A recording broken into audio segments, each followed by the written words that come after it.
शासन बनाए रखिए। कृपया शांति बनाए रखें। मैं सर्वप्रथम बिल्कुल बिना अनुमति के आसन कोई नहीं बोलेंगे। शांति सुनिए। मान्यता। मैं सर्वप्रथम बिहार विधानसभा के बजट सत्र में सभी माननीय सदस्यों का हार्दिक अभिनंदन करता हूं। बिहार विधानमंडल के दोनों सदनों के संयुक्त अधिवेशन में माननीय राज्यपाल महोदय का अभिभाषण हुआ है। मैं बिहार विधानसभा के उन सभी माननीय सदस्यों को धन्यवाद देता हूं जिन्होंने माननीय राज्यपाल के अभिभाषण में भाग लिया। माननीय राज्यपाल महोदय ने अपने अभिभाषण में सरकार की उपलब्धियों एवं प्राथमिकताओं को विस्तार से बताया है। इसके लिए मैं माननीय राज्यपाल के प्रति आभार व्यक्त करता हूं।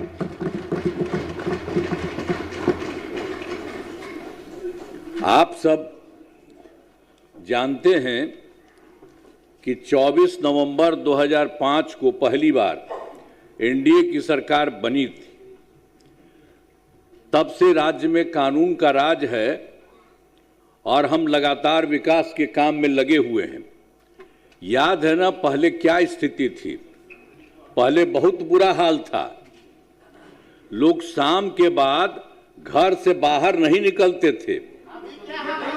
अरे सुनिए ना पहले। अरे हम लोग के पहले जो आप लोगों का राज था क्या था? बीच में मत बोलिए। कोई काम था? बिना अनुमति लोग शाम के बाद घर से बाहर नहीं निकलते थे। शाम के बाद कोई बाहर जाता था जी? सम्मा में घर में बैठा रहता था। यही ना आप लोगों का हिसाब था। आज समाज में कितना विवाद होता था, कितना हिंदू मुस्लिम झगड़ा होता था। पढ़ाई का क्या हाल था? बहुत कम बच्चे पढ़ते थे, बहुत कम पढ़ाई होती थी। पहले इलाज का पूरा इंतजाम नहीं था, सड़कें बहुत कम थी और जो थी उनका बुरा हाल था। अब बिजली बहुत कम जगह थी।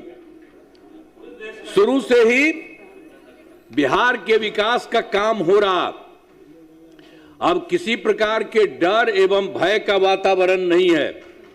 राज्य में प्रेम भाईचारा एवं शांति का माहौल है। पहले कितना हिंदू मुस्लिम झगड़ा होता था। इसलिए वर्ष 2006 से ही कब्रिस्तानों की घेराबंदी शुरू की गई। बड़े पैमाने पर कब्रिस्तानों की घेराबंदी की जा चुकी है।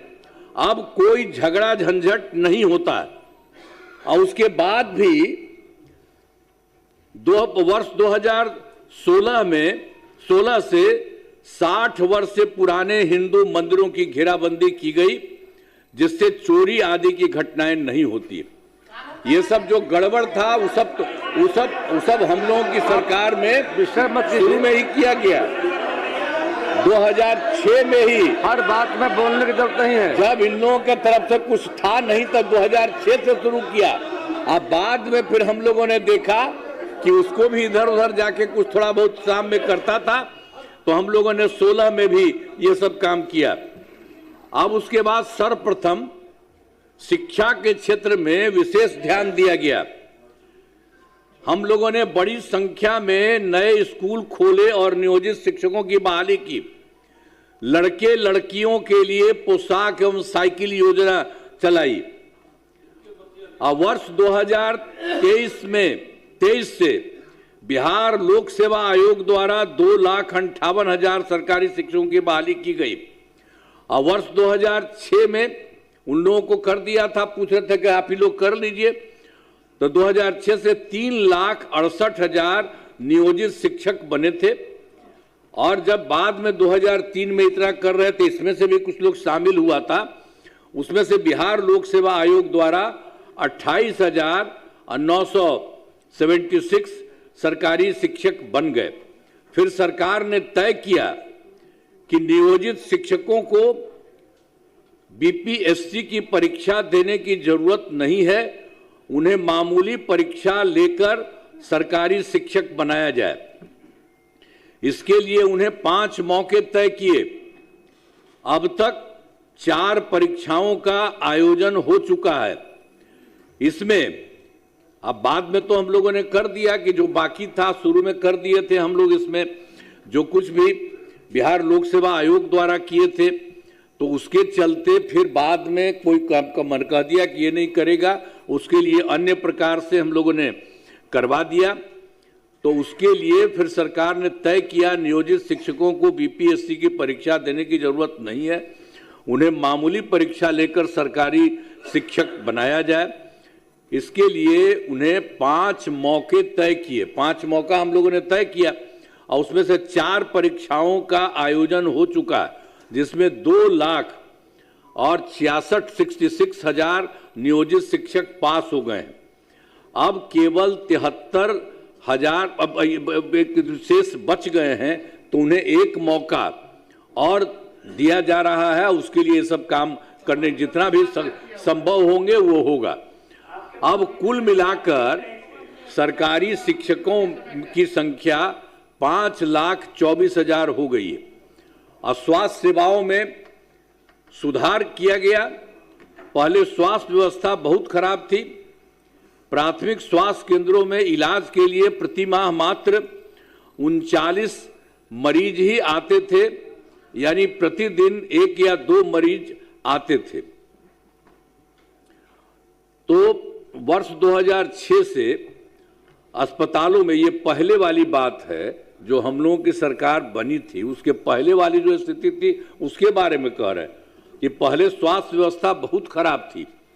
प्राथमिक स्वास्थ्य केंद्र में इलाज के लिए प्रति माह मात्र 39 मरीज ही होते थे, वहां प्रतिदिन 1 या 2 आता था। तो ये सब देख करके बड़ा खराब लगता था। वही हम लोगों ने 2006 से अस्पतालों में मुफ्त दवा और इलाज की पूरी व्यवस्था की गई। अब प्राथमिक स्वास्थ्य केंद्र में हर महीने औसतन 11,600 मरीज आते। पहले मात्र 6 मेडिकल कॉलेज थे। पहले जो बात था, पहले 6 थे। अब वो 6 इन लोगों की सरकार जो बनी थी, समझ गए 7 दिन में तब पिताजी चले गए, अब अंत में फिर माताजी को रख दिए। तो इसी तरह से किसी को कुछ बनाए उनाए थोड़ी थे, लड़की लड़का किसी को भी कुछ नहीं, तो वही होता था वहां। तो उसी में भी इन लोगों ने कोई काम नहीं किया, कोई काम नहीं हुआ। तो उसके चलते सब तरह से यहां पर आप समझ लीजिए कि वो शिक्षा के बारे में तो हम बता ही रहे हैं आपको। फिर सरकार ने तय किया नियोजित शिक्षकों को बीपीएससी की परीक्षा देने की जरूरत नहीं है, उन्हें मामूली परीक्षा लेकर सरकारी शिक्षक बनाया गया। अब इसके लिए उन्हें 4-5 मौके तय किए। अब तक 4 परीक्षाओं का आयोजन हो चुका है। इसमें 2,66,000 नियोजित शिक्षक पास हुए हैं और उसके बाद अब केवल 73,000 शेष बच गए हैं, जो हम पहले आपको बता दिए हैं। कितना कम बच गए हैं पहले ही बता दिए थे। अब उसके लिए जो था, अब कुल मिलाकर के सरकारी शिक्षकों की संख्या हो गई है 5,24,000। स्वास्थ्य वाले के बारे में जो बात हो रही है, बता दिया कि पहले स्वास्थ्य व्यवस्था बहुत खराब थी। अब प्राथमिक स्वास्थ्य केंद्र में कितना था, 39 था और एक दिन में 1 या 2 मरीज होते थे, वो बहुत खराब था। तो इसी के लिए हम लोगों ने वर्ष 2006 से अस्पतालों में मुफ्त दवा और इलाज की पूरी व्यवस्था की गई। अब प्राथमिक स्वास्थ्य केंद्र में हर महीने औसतन 11,600 मरीज आते। अब कितना पहले खराब था उन लोगों का। अब उसके चलते तुरंत 2006 के बाद हम लोगों ने किया, तो उसके लिए 11,600 मरीज अब सब जगह इलाज के लिए जाते रहे। पहले मात्र, अब पहले क्या स्थिति थी, हम पहले भी बुलवे किए थे, मात्र 6 मेडिकल कॉलेज थे। आज जिसकी संख्या, अब उसके बाद थोड़ा हम बढ़ाए हैं तो 12 तो हो गया, लेकिन उसके अलावे बाकी और भी 27 कर रहे हैं। 27 जिलों में नए मेडिकल कॉलेज बनाए जा रहे हैं, जिनमें बहुत ही शीघ्र पूरा किया जाएगा। ये बहुत तेजी से हो रहा है, बहुत जल्दी वो भी हो जाएगा। अब मेडिकल कॉलेज एवं अस्पताल को 5000, ये तो पहले वाले जो थे 6 ही थे, तो हम उनके लिए तो हम लोगों ने ज्यादा बढ़िया किया। अब बराबर हम जाते हैं, खूब बढ़ा किया। कल भी हम नहीं गए हैं, जो थोड़ा सा है हम कहेंगे इसको जल्दी करिए, इतने जा करके सब अधिकारियों को ले जाते हैं और हम लोगों ने तय कर दिया, बहुत ज्यादा बना है। आप समझ लीजिए, पटना मेडिकल कॉलेज अस्पताल को हम बना देंगे पूरा। अभी और बन रहा है, थोड़ा बना है, बढ़ा है, लेकिन और सब बन रहा है। उसको हम जा करके देखते हैं कि उसको जल्दी इतना आगे और बनाइए। 5400 बेड तथा बाकी जितने हैं 5 पुराने मेडिकल कॉलेज को हम लोगों ने 2500 बेड का किया जा रहा है। वो भी हो रहा है, सबके लिए हम करवा रहे हैं, तेजी से करिए, अब वो हो जाएगा। और उसके बाद तो आप जानिए IGIMS Indira Gandhi institute of medical science में पटना में था, उसके लिए भी हम सब जगह जा करके देख करके उसका कितना ज्यादा हम बढ़वाए, बहुत बढ़वाए हैं और वो चल रहा है। उसके लिए भी हम लोगों ने कह दिया कि 3000 बेड का बनाया जा रहा, तो कुछ तो बनाया गया और भी बन जाएगा, सब कुछ हो रहा। तो राज्य में सड़कों पुल पुलियों का निर्माण कराया गया। वर्ष 2008 से कृषि रोड मैप बनाकर, अब उसके लिए हम लोगों ने 2008 से आपस में कृषि रोड मैप बनाकर काम किया जा रहा और इसमें कृषि के क्षेत्र में बहुत अच्छी प्रगति हुई है। और वर्ष 2008 से 12 तक पहला और 2012 से 17 तक दूसरा, 2017 से 23 तक तीसरा और फिर चौथा कृषि रोड मैप वर्ष 2024 से 2029 के तहत योजनाओं पर तेजी से काम हो रहा है। तो इसलिए कुछ कुछ चीजों के बारे में बता रहे हैं कि जितना काम हो रहा है सरकार की तरफ से।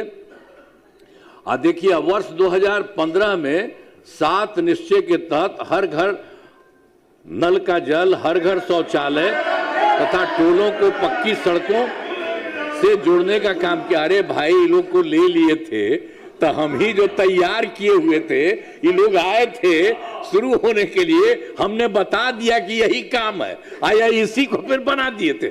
और उसमें तो रहता ही था, ठीक रहता था, इधर उधर नहीं करता था। और उसके बाद अब इधर से उधर का बैठो बैठो रे तुम, अरे कुछ नहीं बैठो, क्या करते थे, इधर से उधर करते थे। इस बार जो तुमको रखे थे तो तुम कितना इधर से उधर कर करके लोगों को खींचने के लिए 6 आदमियों को कितना पैसा तुम दिया था। और पैसा कहां से किया था, जो तुमको मिल गया था तो पैसा कमाता था, तो इसी सब चक्कर में था, इसीलिए हम छोड़ दिया सब। तो आप देख लीजिए सर, आप सर देखिए, अरे बैठो ना। 2025 के बारे में हमने बता दिया सर, हर घर नल का जल, हर घर शौचालय तथा टोलों को पक्की सड़कों से जोड़ने का काम पूरा हो गया। और वर्ष 2018 में ही, अब पहले तो कुछ नहीं था सर, पटना में भी 8 घंटा थोड़ा बहुत रहता था, नहीं था। हम लोगों ने शुरू से किया कि सबको होना चाहिए, तो 2018 में ही हर घर तक बिजली पहुंचा दी गई। सरकार द्वारा शुरू से ही बहुत सस्ती दर पर बिजली दी गई। अब उसके बाद तो शुरू में तो हम लोगों को बहुत पैसा लगा था, फिर बाद में हमने तय कर दिया कि नहीं, इसको मुफ्त में देना है। सरकार की तरफ से सभी इच्छुक लोगों के घरों पर ये जो है बिजली अब लगभग सभी घरेलू उपभोक्ताओं को बिजली मुफ्त दी जा रही है, मुफ्त में अब सबको दिया जा रहा है। और सरकार की तरफ से सभी इच्छुक लोगों के घरों पर सोलर लगाए जाएंगे। तो हम सबको कहते हैं, देख लो, सरकार की तरफ से होगा, अब किसी को कोई पैसा नहीं, इतना बढ़िया से सब कुछ लगाया जा रहा है, उसके आगे भी काम। फिर 2020 में 7 निश्चय 2 के तहत सभी योजनाओं पर काफी काम हुआ है। जो भी काम बचे हैं उन्हें शीघ्र पूरा किया जाएगा। 7 निश्चय 2 के तहत ही युवाओं के लिए 10 लाख नौकरी, हम 10 लाख रोजगार हम लोगों ने तय किया था। लेकिन उसके लिए तो 10 लाख युवाओं को सरकारी नौकरी तो हो ही गया, लेकिन उसके लिए कुछ और हो रहा था, बढ़ाया गया, तो 40 लाख लोगों को रोजगार दिया गया। तो दोनों को मिला करके जो 10-10 बीसी का था, तब दोनों को मिलाकर के 50 लाख युवाओं को सरकारी नौकरी और रोजगार मिल गया। अब हम लोगों ने तय कर दिया अगला जो इसी साल से शुरू हुआ 5 वर्षों में 1 करोड़ युवाओं को नौकरी और रोजगार देने का लक्ष्य किया। और अब जान लीजिए कि सरकारी नौकरी की भी संख्या और होगी। तो सरकार ने शुरू से ही सभी तबकों का विकास किया है, चाहे हिंदू हो, मुस्लिम हो, अपर कास्ट हो, पिछड़ा हो, अति पिछड़ा हो, दलित हो, महादलित हो, सभी के लिए काम किया गया।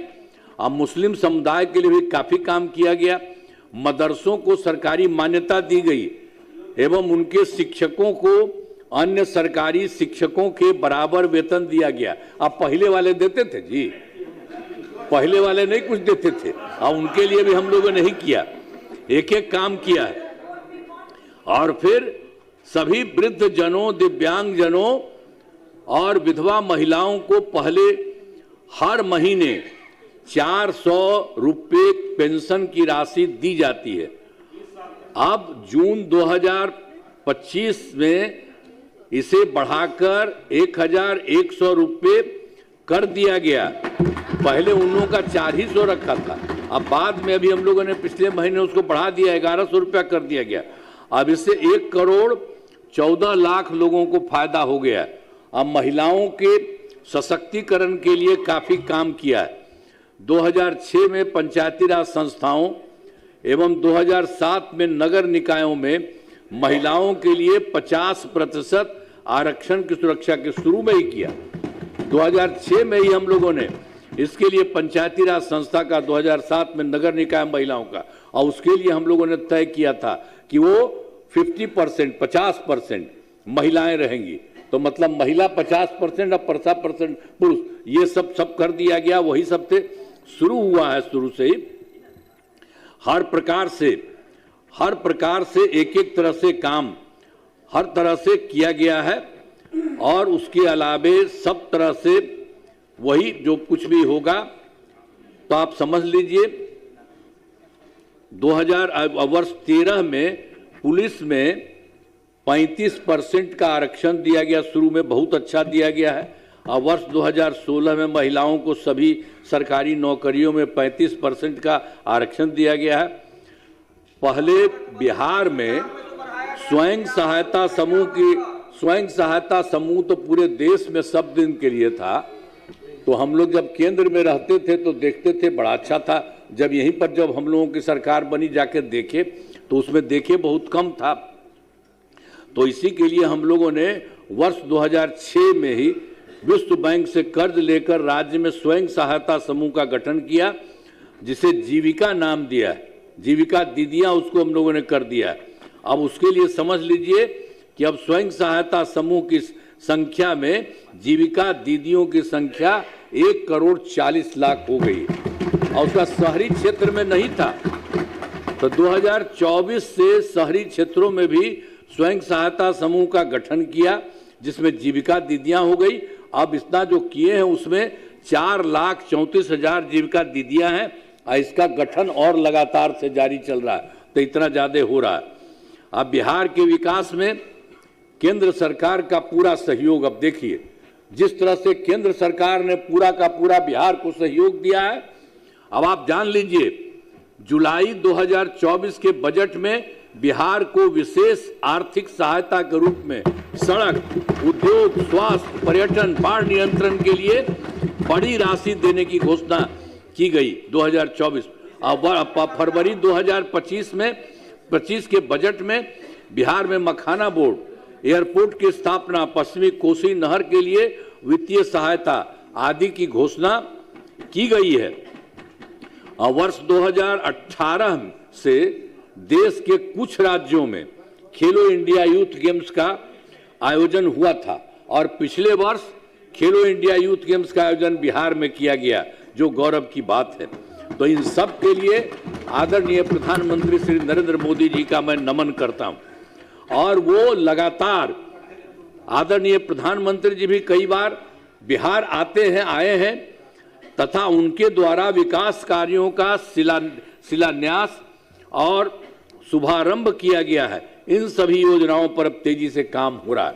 तो उस तरह से बिहार में जितना काम, अब केंद्र सरकार कितना ज्यादा काम इन दिनों चारों तरफ कर रहे हैं, अब उसके कितना ज्यादा बढ़ाई हो रहा है।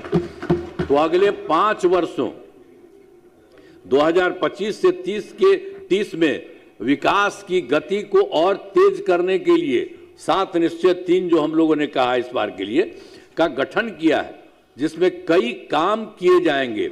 अब ये जान लीजिए 7 राउंड हम लोगों ने कराया है।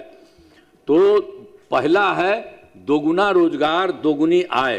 राज्य की प्रति व्यक्ति औसत आय को दोगुना करने का लक्ष्य रखा गया है।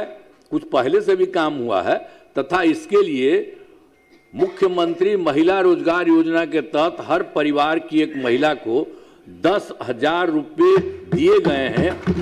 अब इनका रोजगार अच्छा चलेगा और उन्हें 2 लाख रुपए तक की सहायता दी जाएगी। अब अगले 5 वर्षों में युवाओं को 1 करोड़ नौकरी एवं रोजगार उपलब्ध कराए जाएंगे। नए युवा रोजगार एवं कौशल विकास विभाग का गठन किया गया है।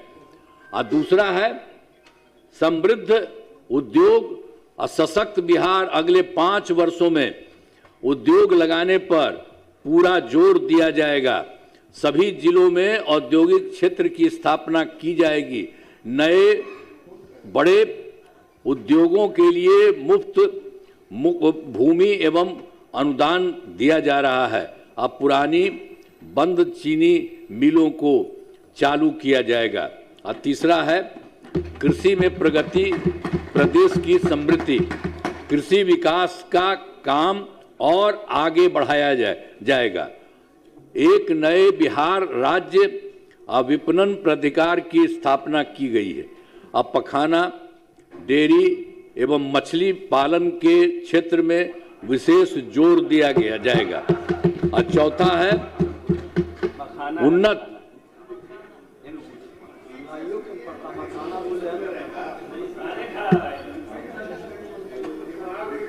उन्नत शिक्षा, उज्जवल भविष्य।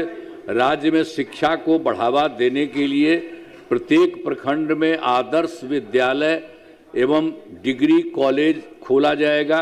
एक नए एजुकेशन सिटी का निर्माण कराया गया है। अब 5वां है सुलभ स्वास्थ्य सुरक्षित जीवन। अरे पहले सुनो ना, अरे तुम बच्चा है, अरे तुम्हारा बाप मेरे समय का ना है। तुम्हारा भी बेटा हो, बैठो बैठो। अरे उसका सदिया भी बात में हुआ था, तो तुमको हुआ, तुमको तो करवे ना किए, हम पालते ना। चलो बैठो, हल्ला मत करो। तो फिर 5वां है सुलभ स्वास्थ्य सुरक्षित जीवन। स्वास्थ्य सेवाओं को और बेहतर करने के लिए जिला एवं प्रखंड के अस्पतालों को विशिष्ट चिकित्सा केंद्र बनाया जाएगा। राज्य में प्रतिष्ठित निजी अस्पतालों की स्थापना के लिए प्रोत्साहन दिया जाएगा। और फिर सरकारी चिकित्सकों की निजी प्रैक्टिस पर रोक लगाने की नीति लाई जाएगी। और फिर छठा है मजबूत आधार आधुनिक विस्तार। आधारभूत संरचनाओं को बेहतर किया जाएगा, जिसमें शहरों का विकास और नए शहरी क्षेत्रों की स्थापना की जाएगी। 5 नए एक्सप्रेस वे सड़कों का निर्माण तथा ग्रामीण सड़कों का 2 लेन चौड़ीकरण किया जाएगा। सभी इच्छुक लोगों के घर की छतों पर सोलर पैनल लगाए जाएंगे। अब बिहार में पर्यटन एवं इको टूरिज्म के विकास पर विशेष जोर दिया जाएगा। अब फिर 5वां पटना में स्पोर्ट्स सिटी का विकास तथा खिलाड़ियों को सरकारी नौकरी दिया जाएगा। और फिर 7वां सबका सम्मान, आजीवन आसान, ईज ऑफ लिविंग। आधुनिक तकनीक तथा अच्छे प्रशासन के माध्यम से राज्य के सभी नागरिकों के जीवन को आसान बनाया जाएगा। यानी इस बार के बारे में जो कुछ भी तय कर दिया गया 25-30 के लिए 5 वर्षों में सब काम करने के लिए, उसका इस तरह से जो करते हुए सबको कितना फायदा होगा। अब हमारा राज्य लगातार विकास कर रहा है। अब इन दिनों काम को और आगे बढ़ाया गया है। अगले 5 वर्षों में और ज्यादा काम होगा और इससे बिहार काफी आगे बढ़ेगा। आप जान लीजिए बिहार बहुत आगे बढ़ेगा। केंद्र का भी पूरा सहयोग प्राप्त हो रहा है, जो हमने बता दिया उनका भी सहयोग। बिहार और विकसित होगा और देश के टॉप राज्यों में शामिल हो जाएगा तथा देश की प्रगति में महत्वपूर्ण योगदान होगा।